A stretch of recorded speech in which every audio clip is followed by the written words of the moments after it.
Venezuela's capital has come under attack overnight. We have seen pictures of huge explosions in Caracas. Venezuela is run by a drug cartel, and Nicolas Maduro sits at the top of that cartel. But Maduro's grip on tyranny will be smashed and broken.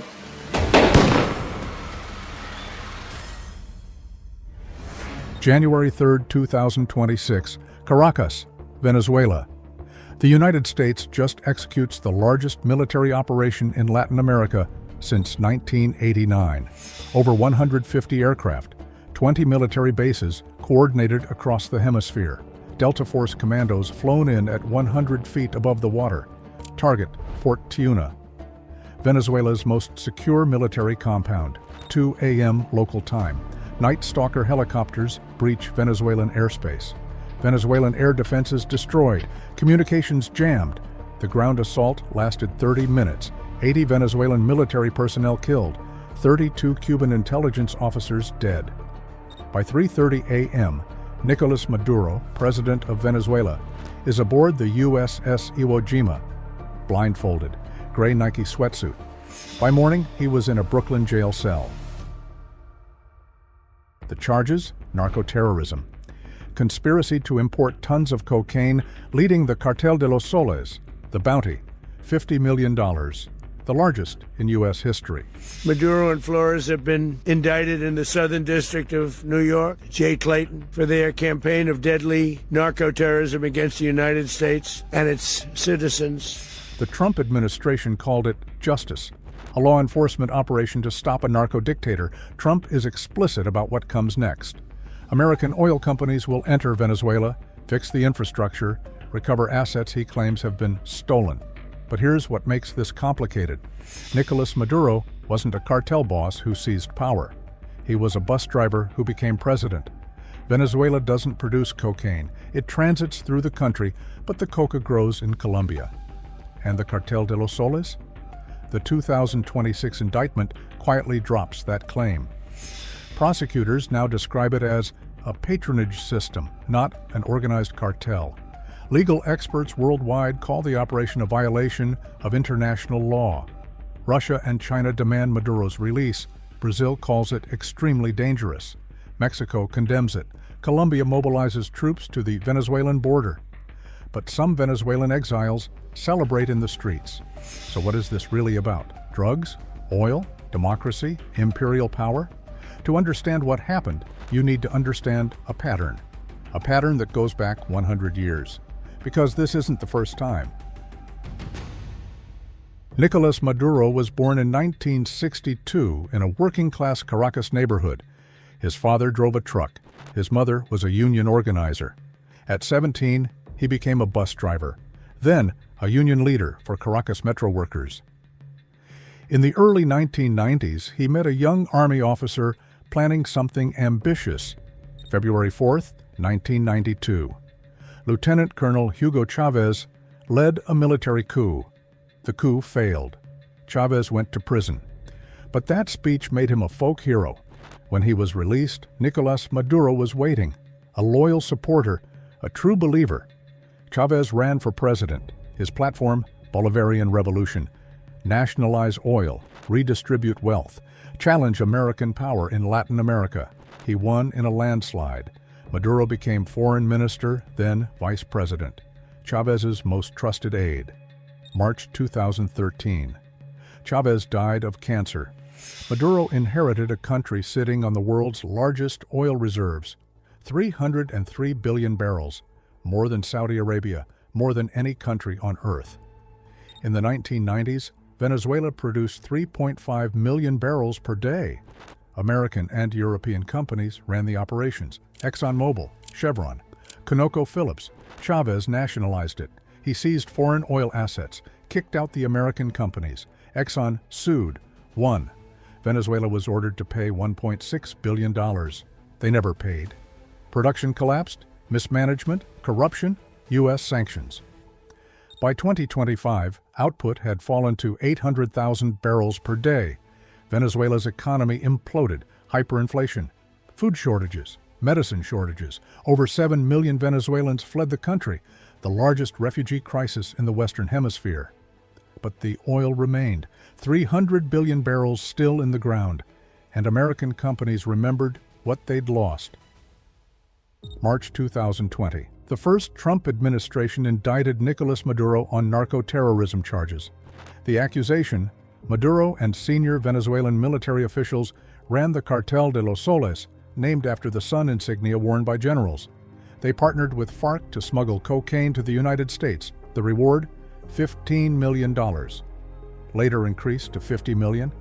But there's a problem with this narrative. Venezuela doesn't grow coca. Colombia does. Peru does. Cocaine moves through Venezuela. That's documented. But experts have long questioned whether the Cartel de los Soles exists as an organized criminal enterprise. The 2026 indictment dropped that claim entirely. Now it's described as a patronage system, corrupt officials taking bribes, not running a cartel, which is still corruption, still illegal. But it's not Pablo Escobar. It's not El Chapo. It's also not unique. Venezuelan opposition figures have been linked to trafficking, Colombian officials, Mexican politicians. In the drug war, almost everyone's dirty. So why did Maduro end up in a Brooklyn jail? The answer lies in history. Guatemala. President Jacobo Arbenz attempted land reform. He wanted to redistribute unused land owned by United Fruit Company, an American corporation, to landless peasants. The CIA organized a coup, Operation PBSUCESS. Arbenz was overthrown, a military dictatorship installed. Guatemala descended into 40 years of civil war, 200,000 dead. The reason? Bananas and American corporate profits. Chile. President Salvador Allende nationalized Chile's copper mines. American companies lost billions. September 11, 1973. The Chilean military, backed by the CIA, bombed the presidential palace. Allende died. General Augusto Pinochet took power. 17 years of dictatorship. Thousands tortured, disappeared, murdered. British files later revealed the UK Foreign Office, stating their major interest was copper. 1980s, Nicaragua. The socialist Sandinista government controlled Nicaragua. The Reagan administration funded Contra rebels to overthrow them. Funding came from illegal arms sales to Iran and from cocaine trafficking. CIA-backed forces smuggled cocaine into the United States to fund anti-communist rebels. When journalist Gary Webb exposed this, his career was destroyed. But the documents proved it. The CIA partnered with drug traffickers when it served American interests. The pattern is consistent. Latin American leaders who threaten American economic interests face removal, often on drug charges, even when the U.S. itself has trafficked drugs. December 20th, 1989. 36 years before Operation Absolute Resolve, the United States invaded Panama, 27,000 troops. Operation Just Cause. Target: General Manuel Noriega, military dictator. Charges: drug trafficking, money laundering, racketeering, the same charges now facing Maduro. But here's what makes it interesting. For years, Noriega was a CIA asset. The agency paid him hundreds of thousands. He gathered intelligence, supported the Contras in Nicaragua. The U.S. knew he trafficked drugs. They didn't care until he stopped being useful. Then he became a narco-dictator who had to be removed. Noriega was captured, brought to Miami, tried, convicted. He spent 17 years in American prisons. When the Trump administration wanted to justify Maduro's capture, they cited Noriega explicitly at the UN Security Council. Same playbook, different era, exactly 36 years apart. The relationship between U.S. foreign policy and drug trafficking has always been complicated. During the Cold War, fighting communism was the priority. If that meant partnering with drug traffickers, so be it. The Contras in Nicaragua moved cocaine to fund their war. The CIA looked the other way, sometimes helped. When the scandal broke, Iran-Contra, there were hearings, indictments. Oliver North in his Marine uniform testifying. But the pattern continued. In Afghanistan during the 1980s, the CIA armed Mujahideen fighters against the Soviets. Those fighters controlled heroin production. The U.S. wasn't directly trafficking, but it enabled trafficking when the alternative was losing geopolitical ground. Decades later, the U.S. captures a foreign president on drug charges. The question, is this about stopping drugs or controlling oil? Because when right-wing dictators traffic drugs, the U.S. often looks away. When left-wing leaders nationalize oil, they become narco-terrorists. Let's be clear. Maduro's government is corrupt.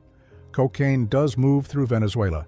Venezuelan military officials have been implicated, documented, proven. Diosdado Cabello, one of Venezuela's most powerful figures, has been accused by multiple sources of facilitating shipments. The humanitarian disaster is real. Millions fled. People are starving. Maduro rigged the 2024 election. International observers documented it. He's authoritarian. He jails opponents. This is not a defense of Maduro. He's guilty of many things. But the question isn't whether Maduro is corrupt. The question is whether the U.S. has the legal or moral authority to invade another country and kidnap its president. International law is clear. Article 2.4 of the UN Charter prohibits the use of force against sovereign states. Exceptions exist: self-defense, Security Council authorization. Neither applied here. Legal scholars at Cambridge, Chatham House, and academic journals reached near unanimous conclusions. Operation Absolute Resolve violated international law. The UN Secretary General called it a dangerous precedent. Rules of international law were not respected. The U.S. administration rejected these concerns. Their legal justification relies on a 1989 memo claiming presidential authority to override international law for law enforcement. Legal experts describe that memo as flawed and radical. But legality aside, there's another question. Who benefits? President Trump didn't hide his intentions. Within days, Treasury announced sanctions relief to facilitate oil sales. The U.S. moved to control Venezuelan oil revenue. ExxonMobil is owed $1.6 billion. Chevron is already operating there. Both are positioned for expansion. But there's a complication. The Venezuelan opposition, Maria Corina Machado, won the 2025 Nobel Peace Prize for her democracy activism. She led massive opposition rallies. She's widely believed to have won the 2024 election that Maduro stole. When Maduro was captured, Machado declared the hour of freedom had arrived.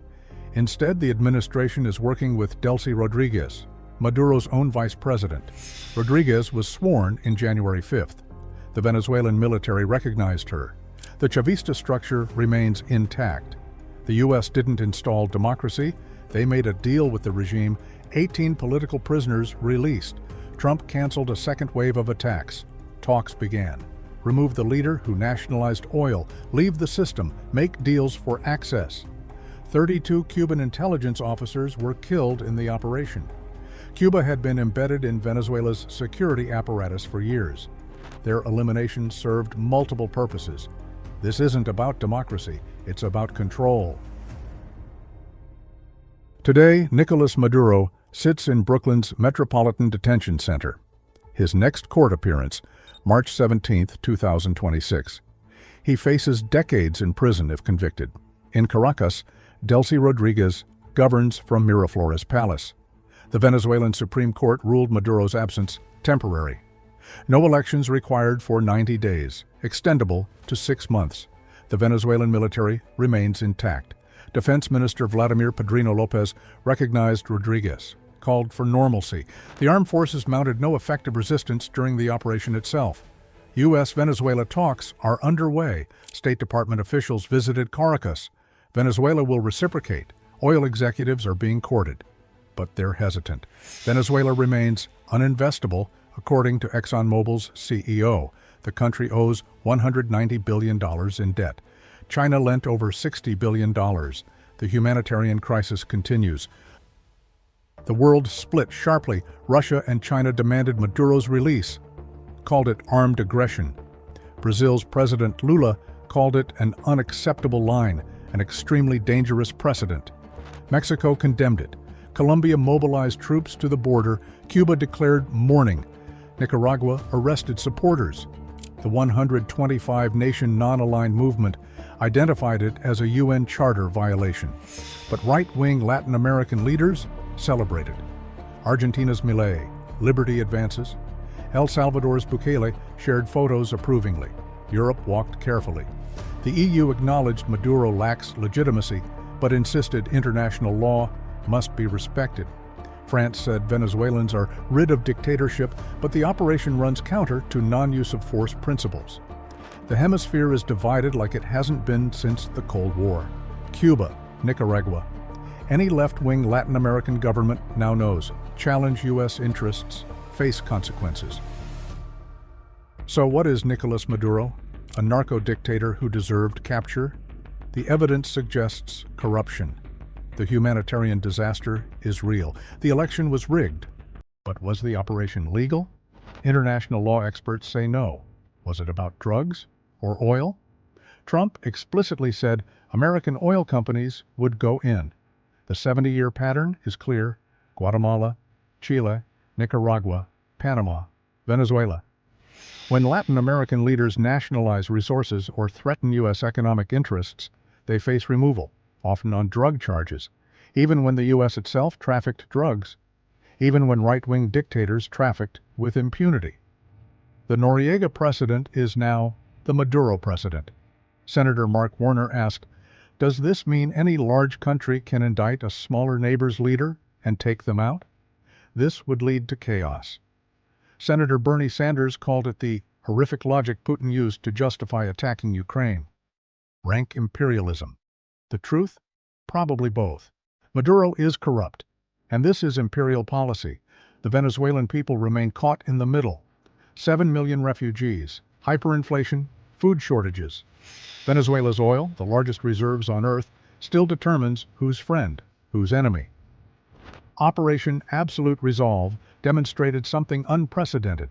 The United States will forcibly extract a foreign head of state to face criminal charges, a capability no other nation possesses, and a precedent that either restores American resolve or destabilizes international order, depending on your perspective.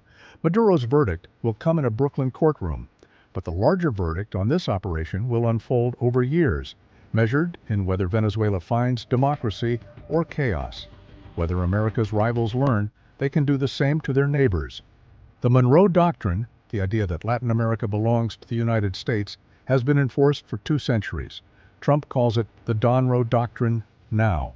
Different name, same pattern. And as long as oil determines geopolitics, that pattern will continue.